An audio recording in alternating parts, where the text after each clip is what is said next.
Hi everyone, welcome back to an explore literature. इस video के अंदर हम डिस्कस करने वाले हैं एक नया G course politics of globalization. तो उसके फर्स्ट यूनिट को हम इस वीडियो में कवर करेंगे। इस यूनिट के सब टॉपिक्स हैं is globalization new, historical perspective, approaches to understand globalization, the globalization debate.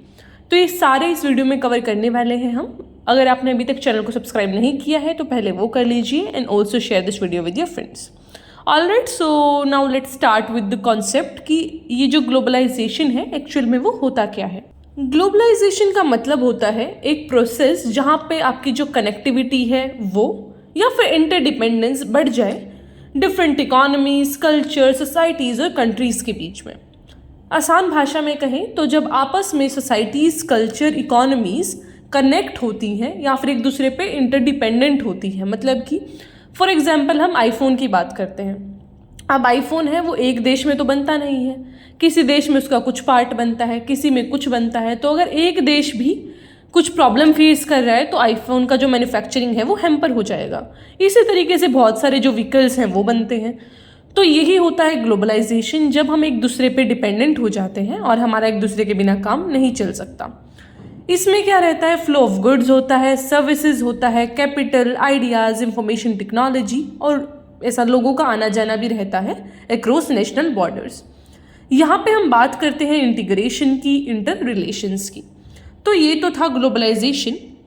अब बात करते हैं कि क्या ये जो ग्लोबलाइजेशन का कॉन्सेप्ट है वो नया है या फिर ये सदियों से चलता आ रहा है। तो आपने सुना होगा सिल्क रूट के बारे में कि जो सिल्क रूट था वो ईस्ट को वेस्ट से कनेक्ट करता था। वहाँ पे बहुत सारे ट्रेड होता था, मैरीटाइम रूट्स, इंडियन ओशन के। तो बहुत सारे ऐसे रूट्स हैं, चाहे वो सी के थ्रू हो या फिर रोड के रूट्स हो। बाय एयर तो अभी it is a new phenomena, लेकिन स्टार्टिंग में ऐसे ही ट्रेड होता था। तो धीरे धीरे क्या हुआ, ये जो ग्लोबलाइजेशन है उसका कॉन्सेप्ट बढ़ा 19th सेंचुरी के दौरान, जब यूरोपियन कॉलोनियलिज्म आया। मतलब कि अंग्रेजी शासन, इस टाइप का यूरोपियन कॉलोनियलिज्म होता है जो दैट इज़ कि जो यूरोप के लोग हैं, मतलब वेस्ट से लोग हैं जो वो फैलना शुरू हो गए and they starting acquire different countries. तो यहाँ से फिर जो एक्सचेंज हुआ गुड्स का, आइडियाज़ का, कल्चर का, तो ये सारी चीज़ें जब चेंज हुई तो लोगों को एक दूसरे के बारे में पता चला कि इस टाइप का कल्चर ये लोग फॉलो करते हैं। अभी this is not very much new for us, क्योंकि हमारे पास टेक्नोलॉजी है। अभी थोड़ा सा सर्च करो तो यू कैन गेट कि भाई हाँ इंग्लैंड के घर में क्या चल रहा है, बिकॉज ये व्लॉगिंग एंड चीज़ें बहुत सारी चल चुकी हैं। अब इतना लोग ऐसा सॉलिडारिटी में नहीं रहते। तो ऐसे ही एक ग्लोबलाइजेशन आया और इसने बहुत सारा जो कनेक्टिविटी है वो बढ़ा दिया। 20th सेंचुरी की बात करें तो ग्लोबलाइजेशन बहुत बढ़ गया था। इस टाइम पे ट्रांसपोर्टेशंस बढ़े, कम्युनिकेशन बढ़ा, टेक्नोलॉजी बढ़ा। यहाँ पे फिर बहुत सारे इंटरनेशनल ऑर्गेनाइजेशंस भी आई, जैसे कि यूनाइटेड नेशंस, जिसको यूएन भी बोलते हैं हम, WTO, वर्ल्ड ट्रेड ऑर्गेनाइजेशन। फिर लिबरलाइजेशन स्टार्ट हुआ ट्रेड का। तो हम 1991 में इंडिया में भी हमने इस चीज़ को विटनेस किया कि LPG रिफॉर्म्स हुए थे। तो LPG रिफॉर्म्स में क्या हुआ था, पहले हमने ओपन नहीं कर रखी थी हमारी इकोनॉमी कि भैया हम तो अपने अंदर अंदर ट्रेड करेंगे, बाहर वालों को कोई एंट्री नहीं है। लेकिन 1991 में वी फेल्ट दैट कि अगर हमने अपनी इकोनॉमी को नहीं खोला, एक तो हम उस सिचुएशन में नहीं थे उस टाइम पे जितनी अच्छी इकोनॉमी हमारा, जितना एक स्ट्रॉन्ग नेशन हमारा अभी है। तो वो चीज़ें कुछ आउटर प्रेशर भी था and that was also the demand of the hour. इसलिए फिर हमारा जो ग्लोबलाइजेशन है वो इंडिया में एंटर करता है। उसके बाद जो सोवियत यूनियन है, जिसको USSR भी बोला जाता है, अभी प्रेजेंट टाइम का रशिया, तो उसका भी फॉल हो गया था 1991 में। एक्चुअली क्या था कि USSR है या फिर जो है सोवियत यूनियन, वो बहुत सारी कंट्रीज़ का एक ग्रुप था जिसमें ये यूक्रेन वगैरह सब आते थे। बाद में जब उसका डिसइंटीग्रेशन हो गया, मतलब ये सारे देश निकल के सेपरेट हो गए कि भैया हमें तो अलग देश बनाना है, तो उसका जब एक पार्ट ये जो लास्ट में बचा है रशिया, वो ही है अब, उसको ही अब हम सोवियत यूनियन से ऐसा कंपेयर कर देते हैं। ठीक है, तो ये सारी चीज़ें हुई। फिर 21वीं सदी में बहुत सारा ग्लोबलाइजेशन अब आपको देखने को मिल ही रहा है कि एक चाइना में कोविड आया था, उससे पूरे वर्ल्ड में फैल गया। कोई ऐसा नेशन नहीं था जो इस चीज़ से सफ़र नहीं कर रहा था। तो वही सारी चीज़ें हैं कि इसके कुछ पॉजिटिव इम्पैक्ट्स भी हैं और नेगेटिव इम्पैक्ट्स भी। ये मैंने आपके लिए कुछ कोटेशंस लिख दी हैं यहाँ पे, जिसको आप अपने एग्जाम में यूज़ कर सकते हैं। तो I will not be dictating this, इसको आप जस्ट लर्न कर लीजिएगा and code this in your assignments and paper. ठीक है, now going into the next part कि ये जो ग्लोबलाइजेशन है इसकी अप्रोचेस क्या है समझने की। मतलब कि हम ग्लोबलाइजेशन को कौन कौन सी अप्रोच से समझ सकते हैं।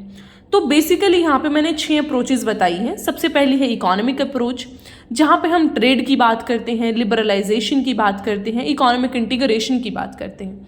जब भी ग्लोबलाइजेशन का नाम आता है तो आप लोग सोचते हैं कि भैया ये तो इकोनॉमिक ही होगा, ट्रेड की बात हो रही है, लेकिन ऐसा नहीं है। कल्चर में भी ग्लोबलाइजेशन होता है, कल्चरल ग्लोबलाइजेशन, जहाँ पे आपके आइडियाज़, वैल्यूज़, लैंग्वेज वो क्रॉस बॉर्डर ऐसा शेयर होते हैं। अभी भारत के आदमी बैठ के फ्रेंच सीखते हैं, जर्मन सीखते हैं, तो that is the share of the language. तो इसी तरीके से आपका जो कल्चर है वो शेयर होता है। Then is political approach. Political approach का मतलब होता है कि किस तरीके से जो ग्लोबलाइजेशन है वो आपके पावर डायनेमिक्स और गवर्नेंस को शेप करती है।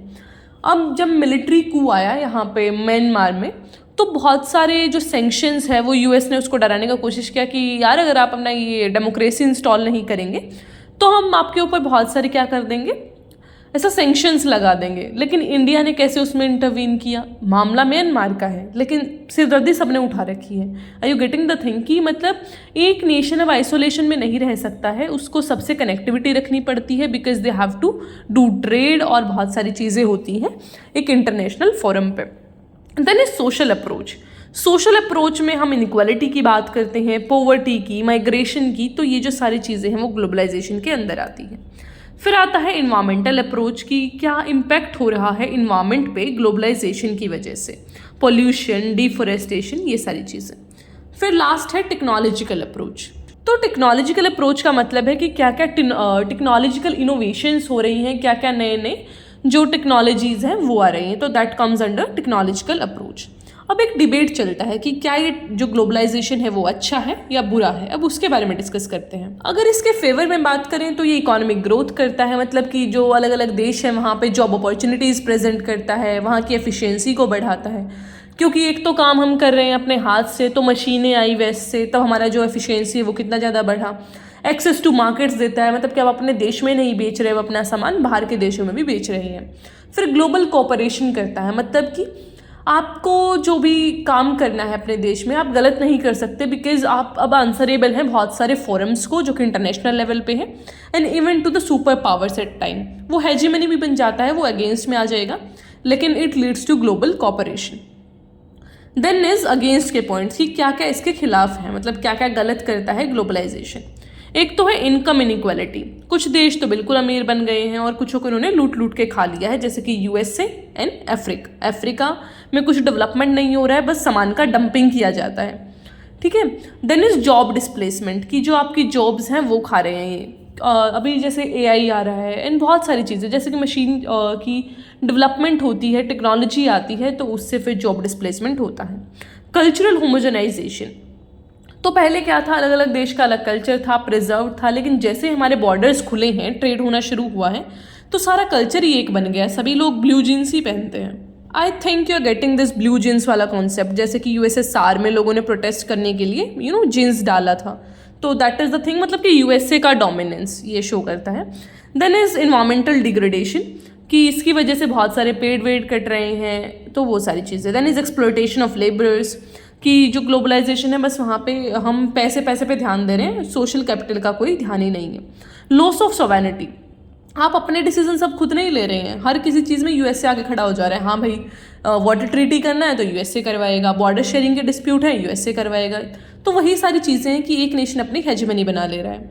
All right, so this is all about the unit first. I hope आपको समझ आया होगा, कोई क्वेश्चन है तो पूछ लीजिएगा। I will meet in the next video, till then take care, stay happy, stay healthy, और जल्दी से 10K करवा दीजिए, हमारे वो होने वाले हैं, तो प्लीज़ वो भी जल्दी करवा देना। All right, bye bye.